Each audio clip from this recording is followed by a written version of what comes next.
నమస్కారం welcome to news plus TV నేను మీ విజయదాస్ ముందుగా కడప బులెటిన్కు సంబంధించిన ముఖ్యాంశాలు మీకోసం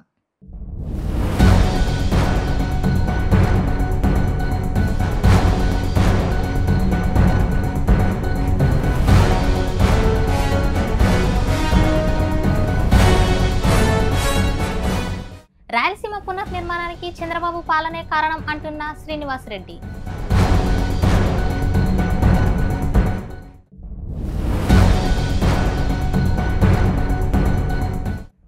వైసీపీ కార్యకర్త నారాయణ రెడ్డి కుటుంబానికి అన్ని విధాలా అండగా ఉంటామంటూ వైఎస్ జగన్ భరోసా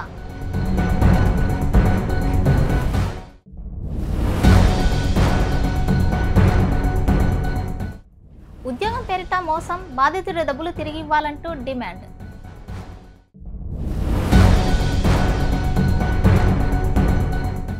ఎమ్మెల్యే దంపతుల చొరవతో సీఎం రిలీఫ్ ఫండ్ అందించిన ప్రభుత్వం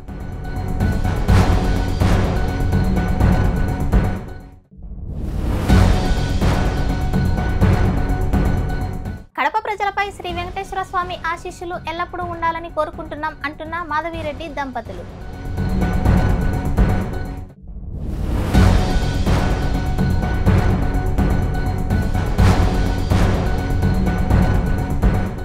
రాష్ట్రంలో 22 సంవత్సరాల పాటు పాలించిన తెలుగుదేశం ప్రభుత్వం రాయలసీమలో ముఖ్యంగా కడపలో చేసిన అభివృద్ధిని మరెవరూ చేయలేకపోయారంటూ టీడీపీ పాలిట్ బ్యూరో సభ్యుడు శ్రీనివాస్ రెడ్డి గారు స్పష్టం చేశారు. కడపలోని తన కార్యాలయంలో ఏర్పాటు చేసిన విలేకరుల సమావేశంలో ఆయన మాట్లాడుతూ గత ఏడాది కాలంగా సాగుతున్న కూటమి ప్రభుత్వ పాలనను ప్రజలు అనుభవిస్తున్న తీరును కడపలో విజయవంతంగా నిర్వహించిన మహానాడు సభ ద్వారా ప్రజలకు తెలియజేయాలన్న ఉద్దేశంతోనే ఈ సమావేశం ఏర్పాటు చేశామని వెల్లడించారు. శ్రీనివాస్ రెడ్డి గారు చెప్పిన ప్రకారం టీడీపీ హయాంలోనే కేసీ కెనాల్ ఆధునికీకరణ, పెద్దాపూర్ సాగునీటి ప్రాజెక్టులు, కడప ఉక్కు పరిశ్రమ వంటి అనేక అభివృద్ధి కార్యక్రమాలు ప్రారంభమయ్యాయని గుర్తు చేశారు. రాయలసీమను పారిశ్రామికంగా అభివృద్ధి చేయడంలో తెలుగుదేశం పార్టీ కీలక పాత్ర పోషించిందని, అప్పుడున్న ప్రభుత్వం వాటిని పూర్తి చేయకుండా టీడీపీ సాధించిన అభివృద్ధిని కించపరచడానికే ప్రయత్నిస్తుందంటూ ఆరోపించారు. మహానాడు సభ విజయవంతం కావడం ద్వారా ప్రజల్లో టీడీపీపై ఉన్న విశ్వాసం మరోసారి వెల్లడైందని, ఇది రాయలసీమ అభివృద్ధికి మార్గదర్శకంగా నిలుస్తుందని పేర్కొన్నారు. తెలుగుదేశం కూటమి ప్రభుత్వ ఏడాది పరిపాలన, ఏడాదిలో సాధించిన విజయాలు, ముఖ్యంగా రాయలసీమ కడప సెంట్రిక్గా జరిగిన మహానాడు మహాసభ, ఇవన్నీ కూడా ప్రజలకు తెలియాల, ప్రజలకు మీ ద్వారా తెలియాలనే ఈరోజు ఈ పత్రికా విలేకరుల సమావేశం ఏర్పాటు చేశాం. గడిచిన 5 సంవత్సరాల్లో గత ప్రభుత్వ వైఫల్యాలు, ఏడాది పరిపాలనలో సాధించిన విజయాలు, ఏడాది పరిపాలన మీద దగా పోరని చెప్పి వైసీపీ వాళ్ళు చేసిన దగా, ఇవన్నీ కూడా ప్రజలకు తెలియాలని చెప్పే ఈ సమావేశం. ముఖ్యంగా 42 సంవత్సరాల తెలుగుదేశం పార్టీ ఆవిర్భావం నుంచి తీసుకుంటే కడప జిల్లాకు కానీ రాయలసీమకు కానీ 22 సంవత్సరాల తెలుగుదేశం ప్రభుత్వ హయాంలో జరిగిన అభివృద్ధి కార్యక్రమాలు గతంలో ఎప్పుడైనా వేరే ప్రతిపక్షంలో ఉన్న ఈ వైసీపీ కానీ కాంగ్రెస్ ప్రభుత్వాలు కానీ చేశాయని చెప్పి నేను అడుగుతా ఉన్నా. ఏదైతే కడప జిల్లాలో ఉన్న Rayalaseema thermal power project Telugu Desam ప్రభుత్వ హయాంలో జరిగింది, జిఎన్ఎస్ఎస్ ప్రాజెక్టు కానీ హెచ్ఎన్ఎస్ఎస్ ప్రాజెక్టు కానీ తెలుగుదేశం ప్రభుత్వ హయాంలో అంకురార్పణ జరిగిన ప్రాజెక్టులు, కేసీ కెనాల్ 150 సంవత్సరాల చరిత్ర కలిగిన ఆ కెనాల్ కూడా మోడర్నైజేషన్ చేసి చివరి ఆయకట్టు వరకు కూడా నీటిని తీసుకొచ్చేదానికి కృషి చేసిన నాయకుడు చంద్రబాబు నాయుడు గారు గతంలో ఆయన ముఖ్యమంత్రిగా ఉండగా. అదేవిధంగా ఎస్ఆర్బిసి కానీ ఈ ప్రాజెక్టులన్నీ కూడా ముఖ్యంగా తెలుగుదేశం ప్రభుత్వంలో అంకురార్పణై మళ్ళీ ప్రభుత్వం మారిన తర్వాత నత్తనడక నడిచి మళ్ళీ తెలుగుదేశం ప్రభుత్వం వచ్చిన తర్వాత శరవేగంతో జరుగుతూ ఉన్నాయి.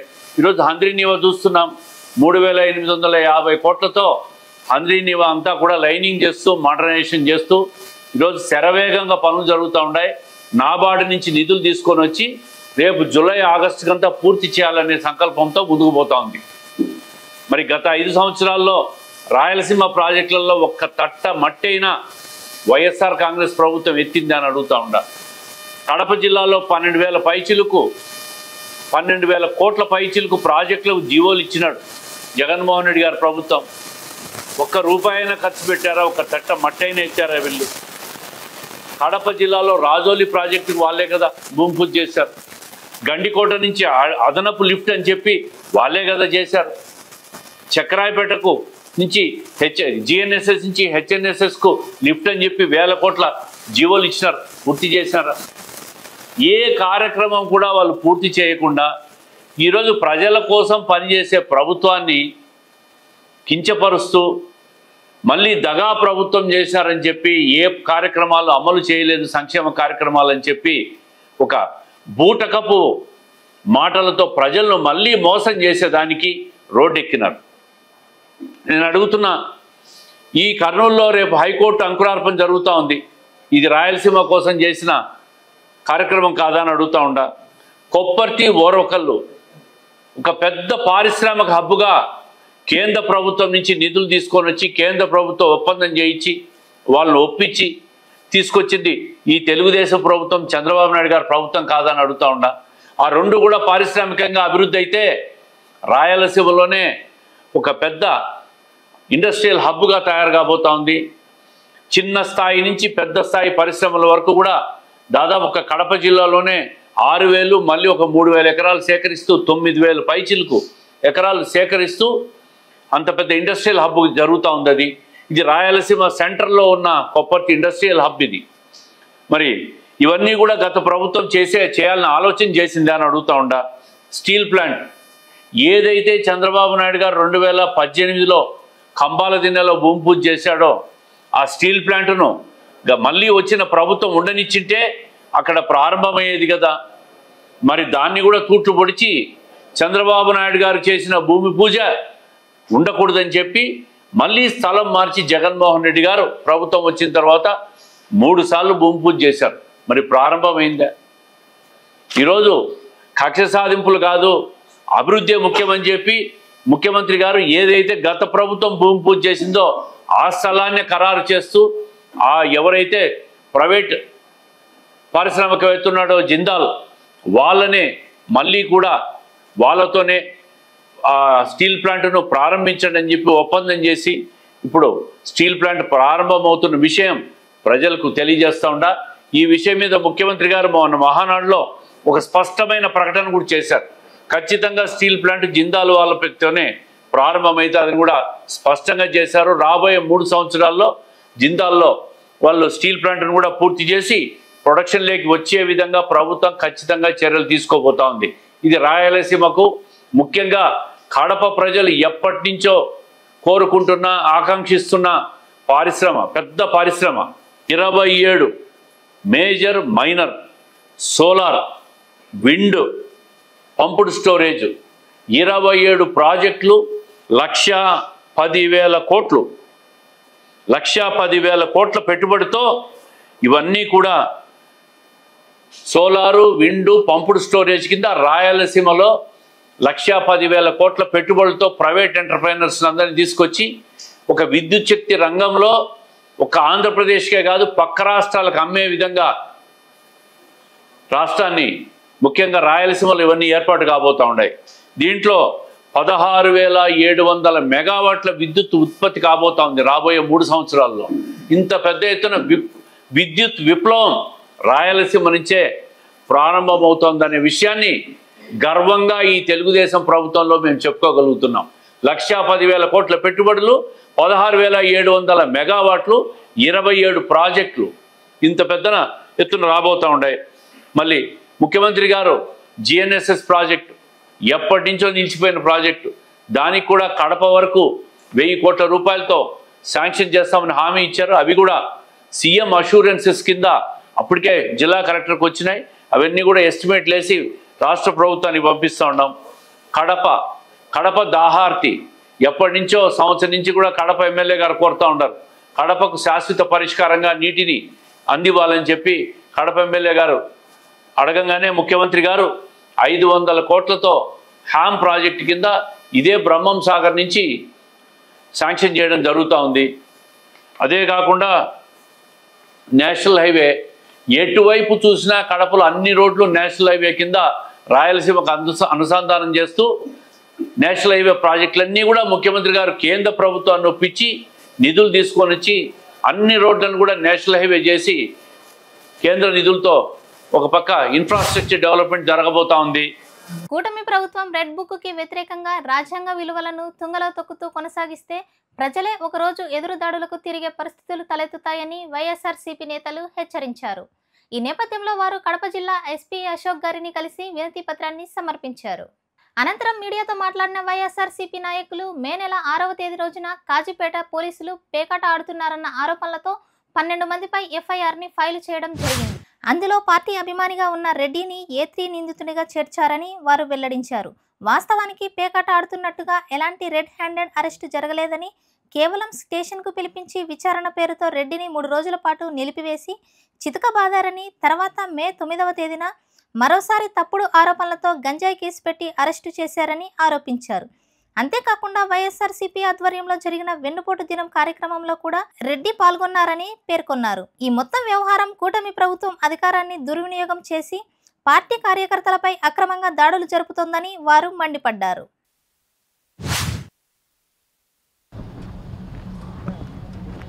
కాజీపేట మండలంలో మే 6వ తారీఖున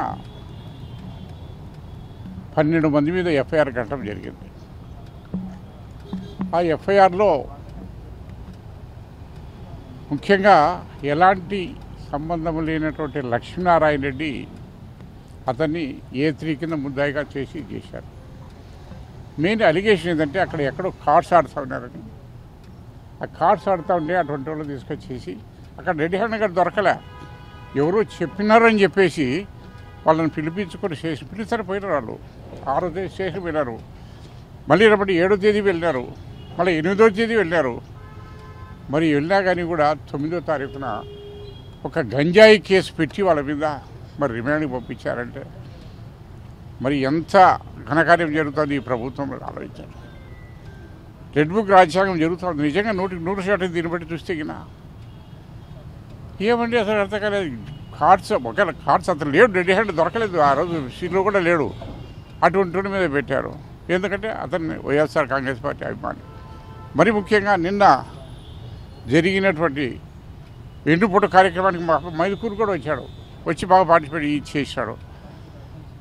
దొంగ ఇది చేశారని అతన్ని చిత్తుగా కొట్టడం జరిగింది, పోలీస్ స్టేషన్లో పెట్టి విపరీతంగా ఇది జరిగింది. అతను చాలా సెన్సిటివ్, ఏం నేరాలు చేసినవాడు కాదు, ఎలాంటి ఇది చరిత్ర ఉండేవాడు కాదు. మరి అటువంటి వాళ్ళ భార్య స్టేట్మెంట్ కూడా ఇచ్చింది. వచ్చిన తర్వాత విపరీతంగా దెబ్బలు చూసి ఆమె చాలా బాధపడి కన్నీరు నీళ్ళు పెట్టుకున్నది. మరి అటు ఆమె ప్రైవేట్ కంప్లైంట్ కూడా ఒకటి ఇచ్చింది, పోలీస్ స్టేషన్లో కూడా ఇచ్చింది. కంప్లైంట్ రిజిస్టర్ చేస్తేనే సరే, లేకపోతే కన్నా మేము ధర్నా చేస్తామని చెప్పేసి కూడా వాళ్ళ కుటుంబ సభ్యులతో కూడా చేశారు. మరి ఈరోజు ఎస్పీ గారిని కలవడం కూడా జరిగింది. ఎస్పీ గారు కూడా కేసు రిజిస్టర్ చేశాం, తప్పకుండా విచారిస్తాం, తప్పకుండా న్యాయం చేస్తాము, చర్యలు తీసుకుంటామని కూడా మా హామీ ఇవ్వడం జరిగింది. మరి ఈ పరిస్థితుల్లో ఏ రకంగా జరుగుతుందని మనం ఆలోచించండి. కేవలం తప్పుడు సమాచారంతో తప్పుడు కేసులు పెట్టి కార్యకర్తలని ఈ రకంగా హింసించడం అనేది ఎంతవరకు న్యాయమో చెప్పండి. మేము అదే అనుకున్నాం. ఇప్పుడు ఎఫ్ఐఆర్ కానీ బుక్ చేయకపోతే కానీ పోయి స్టేషన్ కాడికి పోయి బాడీని ఆడబెట్టుకుని ధర్నా చేద్దామనే ఆలోచనలో ఉన్నాము. కానీ వాళ్ళు చెప్పారు కాబట్టి ఇంకా బాడీని తీసుకెళ్ళి దహనం చేస్తారు. మరి ఏదేమైనా కానీ ఈ ప్రభుత్వంలో ఇంత ఘోరాలు జరుగుతూ ఉంటే కూడా మరి పోలీసులు ఈ రకంగా చేస్తున్నారు. అడిగినా ఎవరు ఒత్తాసుతో ఈ పోలీసులు చేస్తున్నారు కదా ఆలోచించండి. ఏదో ఒత్తాసు ఉండాలి కదా వాళ్ళకు కూడా. మరి అటువంటి రాజకీయం ఈరోజు నడుస్తుంది. కేవలం ఎడీ చేతగాక ఇటువంటి భయాందోళనతో పోలీసులను అడ్డం పెట్టుకొని ఈరోజు పరిపాలన సాగిస్తుంది ప్రభుత్వం.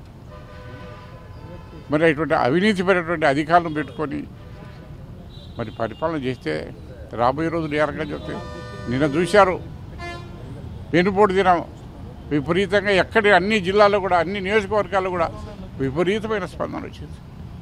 ఈరోజు చెప్తున్నా ఇటువంటి కార్యక్రమాలు చేస్తే ఇంకా కొద్ది రోజుల కల్లా టోటల్గా ప్రభుత్వం మీద ఎదురుదాడి చేసేటువంటి రోజులు రాబోతున్నాయి తొందరగా అని చెప్పేసి నేను మనవి చేస్తున్నాను. Thank you. మరి ఇవాళ నారాయణ రెడ్డి గారి ఏదైతే ఆత్మహత్య, మరి ఈరోజు ఈ కేసు పూర్వపురాలు ఒకసారి వింటే నిజంగా చాలా ఆశ్చర్యానికి గురి కావాల్సిన వస్తుంది. ఈ రాష్ట్రంలో పరిపాలన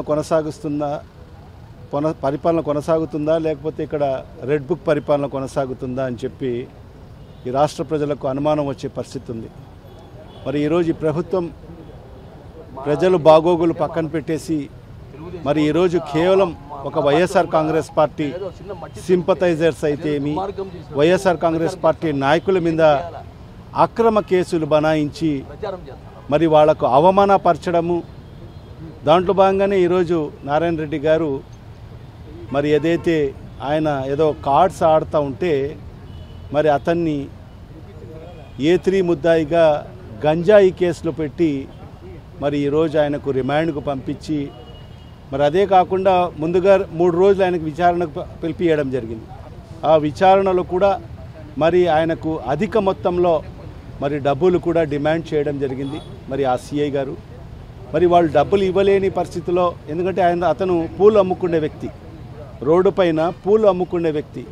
మరి అలాంటి వ్యక్తి కాడ లక్షల రూపాయలు డిమాండ్ చేస్తే మేము ఇవ్వలేము అని చెప్పుకుంటే మరి 9వ తేదీ అతనికి చిత్రహింసలు పెట్టి మరి అతన్ని దారుణంగా మ్యాన్ హ్యాండ్లింగ్ చేసి మరి అతన్ని మరి గంజాయి కేసులో ఇరికించి ఆయనకు రిమాండ్కి పంపించిన పరిస్థితి.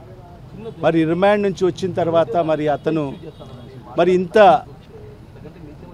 ఒక మంచి జీవితం బతికి మరి ఒక ఆత్మశోభకు గురి మరి ఈరోజు ఈ గంజాయి కేసులో నేను, ఎందుకంటే గ్రామాల్లో నిజంగా పట్టణాల్లాగా ఉండవు, గ్రామాల్లో ప్రతి ఒక్కరు కూడా చెప్పుకుంటూ ఉంటారు మరి ఫలానా అతను గంజాయి కేసులో మరి రిమాండ్కు పోయి వచ్చాడని చెప్పి. మరి ఆ కుటుంబ పరిస్థితి ఏ విధంగా ఉంటుందో ఒక్కసారి మనం ఆలోచన చేయాల్సిన అవసరం ఉంది. ఉద్యోగం ఇప్పిస్తానంటూ మోసం చేసిన వారిపై కఠిన చర్యలు తీసుకోవాలని, తమ నుండి తీసుకున్న డబ్బును తిరిగి చెల్లించేలా చర్యలు తీసుకోవాలని కోరుతున్న బాధితులు. కడపకు చెందిన సురేష్ అనే బాధితుడు మీడియాతో మాట్లాడుతూ తమ సోదరుడు చంద్రగిరి మాధవరావు గిద్దలూరు ప్రాంతానికి చెందిన సుబ్బరాయుడు చేతిలో దారుణంగా మోసపోయారన్నారు. ఉద్యోగం ఇప్పిస్తానని నమ్మబలికి లక్షలాది రూపాయలు తీసుకున్నాడని, ఆ తర్వాత ఉద్యోగం మంజూరు కాకపోవడమే కాకుండా డబ్బులు తిరిగి ఇవ్వకుండా మోసం చేశారంటూ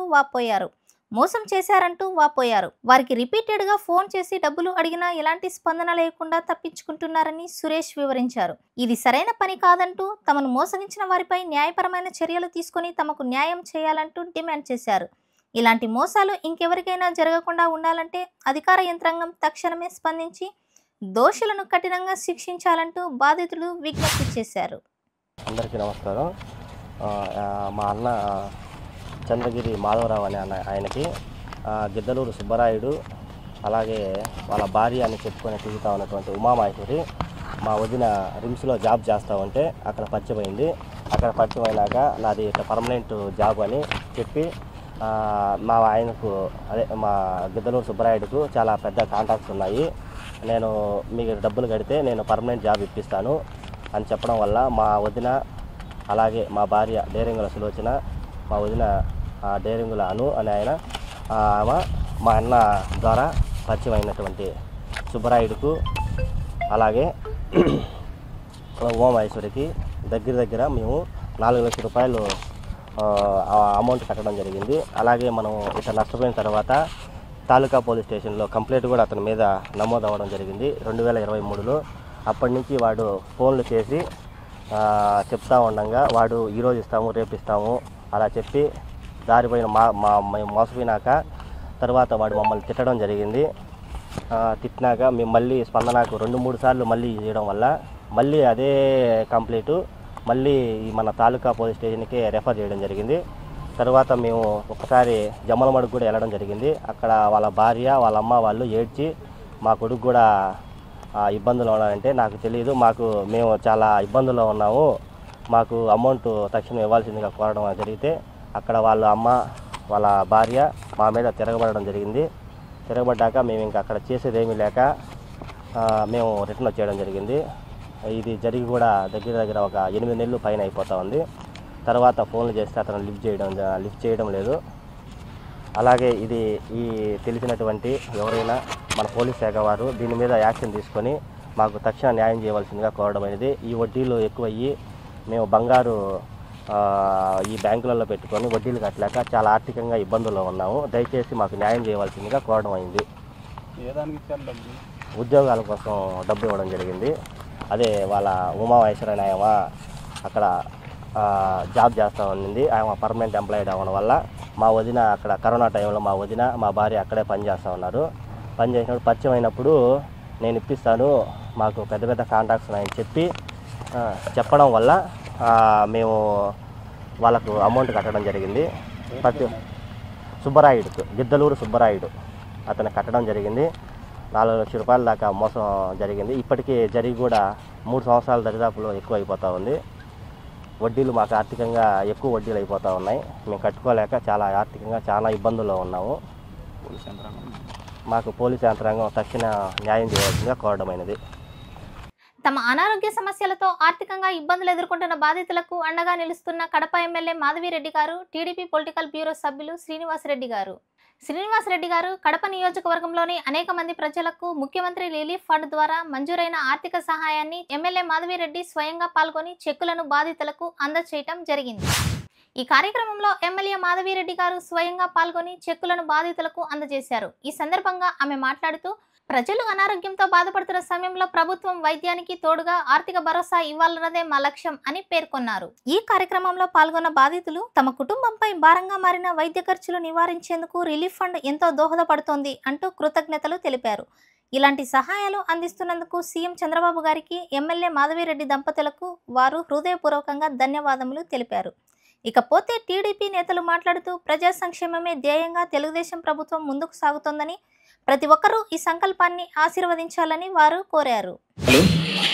మానవ సేవే మాధవ సేవ అని చెప్పి పెద్దలు చెప్పినట్టు మన రెడ్డప్ప గారి దంపతులు దాన్ని చేసి చూపించినందుకు ప్రతి నిరుపేద గుండె ఇవాళ రెడ్డప్ప గారి దంపతులకు ధన్యవాదాలు తెలుపుకుంటున్నారు. నిరుపేదలు, మధ్యతరగతి ప్రజలు కడపలో లేని వైద్యం బయట ప్రాంతాలకు హైదరాబాద్ లాంటి, బెంగళూరు లాంటి పెద్ద ఆసుపత్రికి వెళ్ళి చేయించుకుని వస్తే 6 నెలల వ్యవధిలో ఉండేదాన్ని సీఎం దంపతులు వెళ్ళడం నిజంగా కడప నగరం చేసుకున్న అదృష్టం అని చెప్పి సందర్భంగా తెలియపరుస్తున్నాను.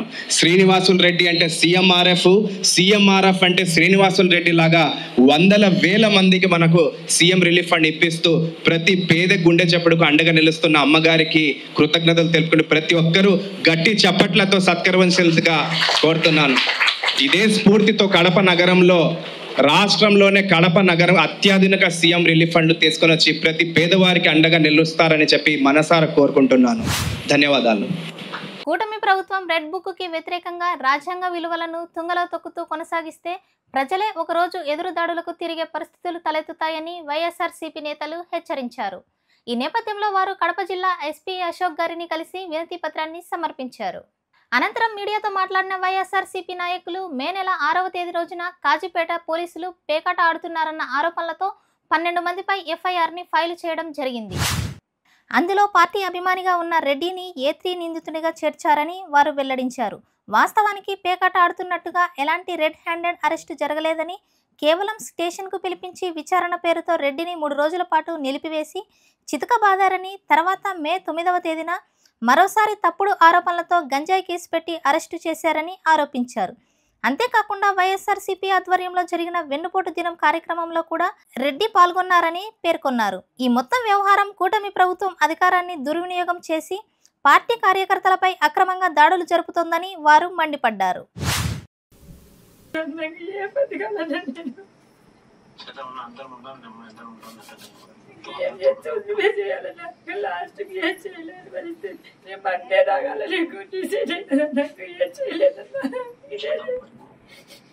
నువ్వే కాపాడాలన్నా నీ చెల్లి అన్నం కొని కాపాడాలి. ఆయన రెడ్డి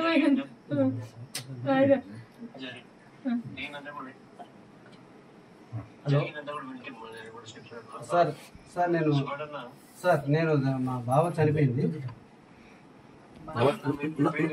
నమస్తే అన్న, నేను రెడ్డి వెంకటపడినా అన్న.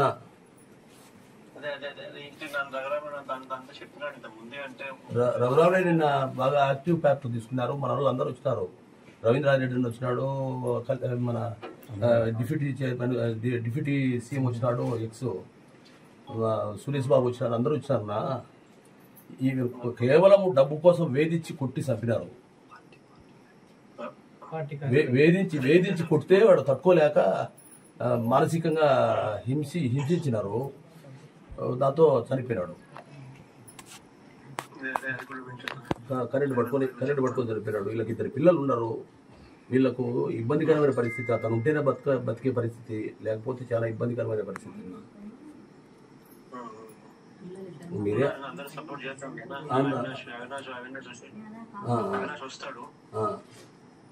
చెప్తాను వచ్చి అవినాష్ దగ్గర నుంచి సాయం చేసి పోతాడు. రఘురామరెడ్డి ఉన్నాడు. సాయం కూడా చేస్తాను. రఘురామరెడ్డి కూడా చాలా వెరీ యాక్టివ్ పార్ట్ తీసుకున్నాడు. నేను కూడా నా ప్రోగ్రామ్ కాడ నెక్స్ట్ జిల్లాకు వచ్చినప్పుడు తప్పకుండా రండి. నేను కూడా ఇంటికాడికి వచ్చేట్టుగా పెడతాను. సరే అన్న. ఇదన్న వాళ్ళ తమ్ముడు మాట్లాడతాడు. ఒక నిమిషం. కడపలోని అప్సరా సర్కిల్ సమీపంలో శ్రీ వెంకటేశ్వర స్వామి ఆలయంలో భక్తి శ్రద్ధలతో కళ్యాణ మహోత్సవం అద్భుతంగా నిర్వహించబడింది. ఈ వేడుకల్లో టీడీపీ పొలిటికల్ బ్యూరో సభ్యులు శ్రీనివాసరెడ్డి దంపతులు హర్షంగా పాల్గొన్నారు. వారు స్వామివారి దర్శనం చేసి కళ్యాణ మహోత్సవంలో ప్రత్యేకంగా సమర్పణలను అందించారు. ఉత్సవాలలో భాగంగా ఆలయ అర్చకులు స్వామివారి ఉత్సవ మూర్తులను శాస్త్రోక్తంగా అభిషేకాలు చేసి వధువరుల రూపంలో విగ్రహాలను అలంకరించారు. తర్వాత కళ్యాణ మండపంపై ప్రత్యేకంగా సిద్ధం చేసిన పీఠాలపై స్వామివారి కళ్యాణ వేడుకలు ఘనంగా నిర్వహించారు. పవిత్ర మంత్రోచ్చరణాల మధ్య స్వామి మరియు అమ్మవారి కళ్యాణం భక్తి శ్రద్ధలతో పూర్తయింది. ఈ వేడుకకు ప్రాంతీయ భక్తులు పెద్ద సంఖ్యలో హాజరై స్వామివారి ఆశీస్సులను పొందారు. అలాగే పాల్గొన్న ప్రజలు ఆలయ ప్రధాన అర్చకులకు మరియు నిర్వాహకులకు కృతజ్ఞతలను తెలియజేశారు. ఈ సందర్భంగా శ్రీనివాసరెడ్డి గారి దంపతులు మాట్లాడుతూ స్వామివారి ఆశీస్సులతో కడపలో శాంతి సమృద్ధి చేకూరాలని కోరుకుంటున్నాం అని పేర్కొన్నారు. ఇంతెంతో భక్తి శ్రద్ధలతో వైభవోపేతంగా సాగిన ఈ కళ్యాణోత్సవం కడప ప్రాంతంలో భక్తులకు ఆధ్యాత్మిక అనుభూతిని మిగిల్చింది. ఇంతటితో వార్తలు సమాప్తం. మరొక బులెటిన్తో మీ ముందుకు వస్తాను. అంతవరకు స్టే ట్యూన్.